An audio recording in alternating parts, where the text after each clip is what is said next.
दोस्तों, एक गरीब परिवार का मिडिल क्लास लड़का जो कि स्पष्ट बोलने से असमर्थ था, उसे हकलाने की समस्या थी और इसी समस्या के चलते स्कूल में बहुत सारे बच्चे उसका मजाक बनाते थे। परंतु उसने इन सब बातों को इग्नोर करते हुए सिर्फ अपने पैशन पर ध्यान दिया और स्पीच में इंटरेस्ट होने के कारण उन्हें 12th क्लास का प्रेसिडेंट बनाया गया। परंतु तब किसने सोचा था कि 12th क्लास का प्रेसिडेंट एक दिन आगे जाकर किसी देश का प्रेसिडेंट बन सकता है। जी हाँ दोस्तों, मैं बात कर रही हूँ जो बाइडेन की। और इस संघर्ष भरी कहानी की शुरुआत होती है 20 नवंबर 1942 के स्टैंटन नामक शहर से। और ये अपने चारों भाइयों बहनों में से सबसे बड़े थे। बाइडेन के पिता का तेल का बिजनेस था।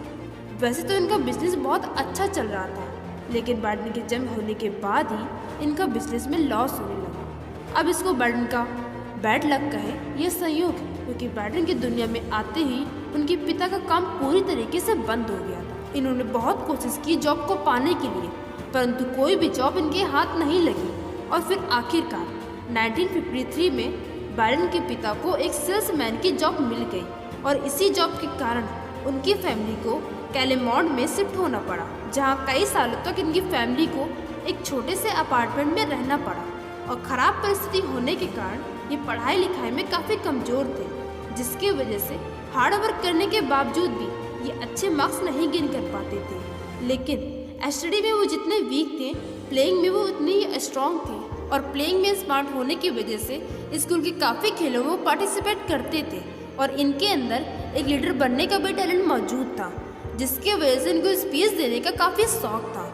और जब बड़े बड़े लीडर को स्पीच देते हुए देखते थे तो उनका भी मन स्पीच देने को होता था, परंतु हकलाने की वजह से इनको स्पीच के दौरान ही लोग इन पे हंसने लगते थे। और सिर्फ स्पीच ही नहीं, बल्कि नॉर्मल बातचीत में भी उन्हें बहुत ज़्यादा प्रॉब्लम होती थी।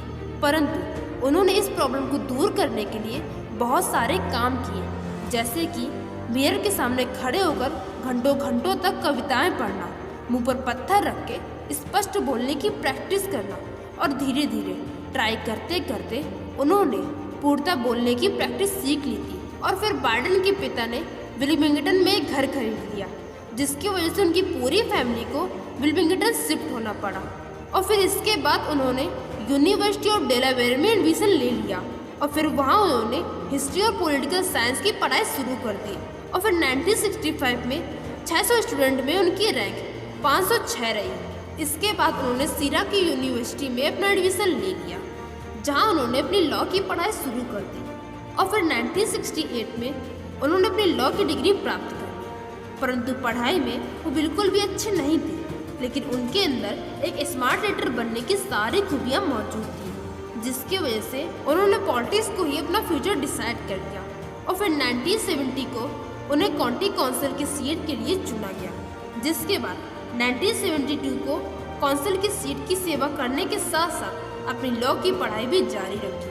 और उस टाइम उनकी लीडरशिप की वजह से काफ़ी लोगों से प्रभावित हुए और लोगों के काफ़ी सजेशन के बाद उन्होंने चुनाव लड़ने का सोचा। परंतु 18 दिसंबर 1972 को बाइडेन की वाइफ और उनके बच्ची का एक्सीडेंट हो गया, जिससे उनके बहुत बड़ा शौक लगा। और फिर उन्होंने चुनाव ना लड़ने का डिसीजन लिया, लेकिन उनके सीनियर के काफ़ी समझाने के बाद फाइनली उन्होंने चुनाव लड़ा। और फिर 20 साल की उम्र में अमेरिका के 6वें सबसे कम उम्र के सीनेटर बन गए।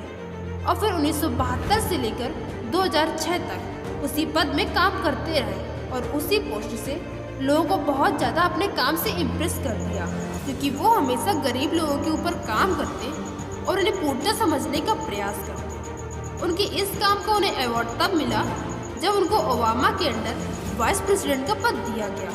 और इस तरीके से अमेरिका के 47 वाइस प्रेसिडेंट बन गए।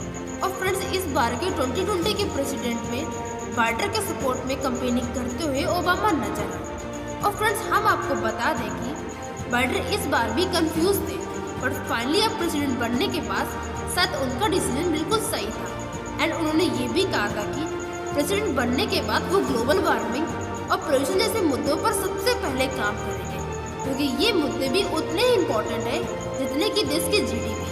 सो फ्रेंड्स, आप लोगों को क्या मानना है इन मुद्दों के बारे में, एंड ये प्रेसिडेंट आपको कैसे लगे मुझे कमेंट करके ज़रूर बताइएगा। Thank you for watching.